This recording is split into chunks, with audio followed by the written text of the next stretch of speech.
ನಮಸ್ತೆ, ನಾನು ಚೇತನ ಅಂತ ಮೈಸೂರಿಂದ ಮಾತಾಡ್ತಾ ಇದ್ದೀನಿ. ನಾನು ಬೇಸಿಕಲಿ ಬಿಸ್ನೆಸ್ ವುಮೆನ್ನು. ಮೈಸೂರಲ್ಲಿ ಒಂದು ಸ್ಯಾರಿ ಸ್ಟೋರ್ ಇಟ್ಕೊಂಡಿದ್ದೀನಿ. ನಾನು 2022ನಲ್ಲಿ ಫೇಸ್ಬುಕ್ಕಲ್ಲಿ ಮಹೇಶ್ ಅಣ್ಣೆ ಅವರ ಕಾರ್ಯಾಗಾರದ ಬಗ್ಗೆ ತಿಳ್ಕೊಂಡು ಅವರ ಮಿರಾಕಲ್ ಮಾರ್ನಿಂಗ್ ಜಾಯ್ನ್ ಆದೆ. ಈಗ ಶ್ವಾಸದ ವಿಜ್ಞಾನ ಕಲಿತಾ ಇದ್ದೀವಿ. ನಿಜವಾಗ್ಲೂ ಹೇಳಬೇಕು ಅಂದರೆ ಇದರಲ್ಲಿ ಒಂಥರ ಮಾರ್ವೆಲಸ್ ರಿಸಲ್ಟ್ಸ್ ಬಂದಿದೆ ನನಗೆ. ನಾನು ಸರ್ ಹತ್ರ ಮಾತಾಡುವಾಗ ಹೇಳಿದ್ದೆ, ನನ್ನ ನೀಡ್ಸ್ ಏನಿದೆ, ನನಗೇನಾಗಬೇಕು ಅಂತ ನನ್ನ ವಿಶ್ ಇದೆ ಅಂತ ಅಂದ್ಬಿಟ್ಟು. ಆಲ್ಮೋಸ್ಟ್ ನಂದು ಎಲ್ಲ ಆಗ್ತಾಯಿದೆ, ಹತ್ತತ್ರ ಬಂದಿದ್ದೀನಿ. ಆ್ಯಕ್ಚುಲಿ ನನಗೆ ಸ್ವಲ್ಪ ಮೆಂಟಲಿ ಸ್ಟ್ರೆಸ್ ಇತ್ತು. ಸೊ ಈಗ ಮೆಂಟಲಿ ಸ್ಟ್ರೆಸ್ ಏನಿಲ್ಲ, ಆರಾಮಾಗಿದ್ದೀನಿ. ಆಮೇಲೆ ಫೈನಾನ್ಷಿಯಲ್ ನೀಡ್ ಇತ್ತು. ಸೊ ಫೈನಾನ್ಷಿಯಲ್ ನೀಡು ನಾನು ಕೇಳಿದಾಗ ಸರ್ ನನಗೆ ಹೇಳಿದರು, ನೀವು ಒಂದೇ ಇದರಿಂದ ಮೂಲದಿಂದ ಬರುತ್ತೆ ಅಂತ ಇದು ಮಾಡ್ಕೊಂಡು ಎಲ್ಲಿಂದಾದರೂ ಸರಿ ನಿಮ್ಮ ಒಂದು ಏನು ಪರ್ಪಸ್ ಏನಿದೆ ಇದಾಗಬೇಕು, ಫುಲ್ಫಿಲ್ ಆಗಬೇಕು ಅಂತ. ಹಾಗೆಯೇ ನನಗಿವಾಗ ಏನು ಅಂತಂದರೆ 3-4 ಸೋರ್ಸ್ ಆಫ್ ಇನ್ಕಮ್ ಇಟ್ಕೊಂಡಿದ್ದೀನಿ. ಸೊ ನನಗೆ ಒಂದು ಕಡೆಯಿಂದ ಇಲ್ಲಿ ಸ್ವಲ್ಪ ಇದಿದ್ದರೆ, ಸ್ಲೋ ಇದ್ದರೆ ಇನ್ನೊಂದು ಕಡೆಯಿಂದ ಆಗುತ್ತೆ.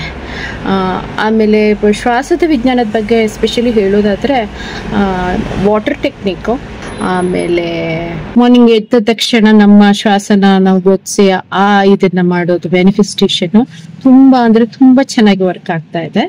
ನಾನು ಅದನ್ನ ಕಂಟಿನ್ಯೂಸ್ ಆಗಿ ಮಾಡ್ತಾ ಇದ್ದೀನಿ.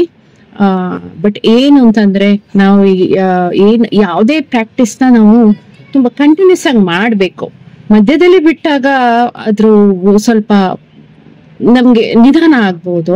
ಅದರಿಂದ ನಾನು ಕಂಟಿನ್ಯೂಸ್ ಆಗಿ ಮಾಡ್ತಾ ಇದ್ದೀನಿ, ಒಳ್ಳೆ ರಿಸಲ್ಟ್ ಬರ್ತಾ ಇದೆ. ಮತ್ತೆ ಇನ್ನೊಂದು ಮಹೇಶ್ ಅಣ್ಣೆ ಬಗ್ಗೆ ಏನ್ ಹೇಳ್ಬೇಕು ಅಂತಂದ್ರೆ, ನಾನು ತುಂಬಾ ಆನ್ಲೈನ್ ಕೋಚಸ್ನ ನೋಡಿದ್ದೀನಿ. ತುಂಬಾ ಆನ್ಲೈನ್ ಕೋರ್ಸಸ್ಗಳನ್ನ ಅಟೆಂಡ್ ಮಾಡಿದ್ದೀನಿ. ಬಟ್ ಸರ್ಗೆ ಇರೋಷ್ಟು ಡೆಡಿಕೇಶನ್ ಯಾರಿಗೂ ಇಲ್ಲ. ಈಗ ನಾನು ಶೇರ್ಸ್ ಇದ್ರದ್ದು ಕೋರ್ಸಸ್ ನೋಡಿದ್ದೀನಿ, ಡಿಜಿಟಲ್ ಮಾರ್ಕೆಟಿಂಗ್ ನೋಡಿದ್ದೀನಿ, ಎಲ್ಲದಕ್ಕೂ ನಾನು ಇದು ಮಾಡ್ಕೊಂಡಿದ್ದೀನಿ. ಬಟ್ ಒಂದ್ಸತಿ ನಾವು ಕೋರ್ಸ್ ಪರ್ಚೇಸ್ ಮಾಡಿದ್ಮೇಲೆ ಅವರು ಅದ್ರ ಬಗ್ಗೆ ಯೋಚನೆ ಮಾಡಲ್ಲ, ಅವ್ರದ್ದು ಆಯಿತು ಅದು. ಬಟ್ ಸರ್ ಹಾಗಲ್ಲ. ಆ್ಯಕ್ಚುಲಿ ನಾನು ಮಧ್ಯದಲ್ಲಿ ಬಿಟ್ಬಿಟ್ಟಿದ್ದೆ, ಕಂಪ್ಲೀಟ್ ಪ್ರಾಕ್ಟೀಸ್ ಎಲ್ಲ ಬಿಟ್ಟಿದ್ದೆ. ಬಟ್ ಸರ್ ನನಗೆ ಚೆನ್ನಾಗಿ ಗೈಡ್ ಮಾಡಿ ಮತ್ತೆ ನಾನು ಪ್ರಾಕ್ಟೀಸ್ ಮಾಡೋಂಗೆ ಮಾಡಿ ಇವಾಗ ನಾನು ಕಂಟಿನ್ಯೂಸ್ ಆಗಿ ಪ್ರಾಕ್ಟೀಸಲ್ಲಿ ಇದ್ದೀನಿ. ನಂಗೆ ಒಳ್ಳೆ ರಿಸಲ್ಟ್ ಕೊಡ್ತಾ ಇದೆ. Thank you sir. ನಾವು ಕೊಡ್ತಾ ಇರೋ ಫೀಸ್ ಅಮೌಂಟು ಏನೂ ಅಲ್ಲ ಅಂತ ಹೇಳ್ಬೋದು ಸರ್. ಅದು ಆ್ಯಕ್ಚುಲಿ ಆ ರಿಸಲ್ಟ್ ನಾವು ತಗೊಳಕ್ಕೆ ಶುರು ಆದಮೇಲೆ ಗೊತ್ತಾಗತ್ತೆ. Thank you sir.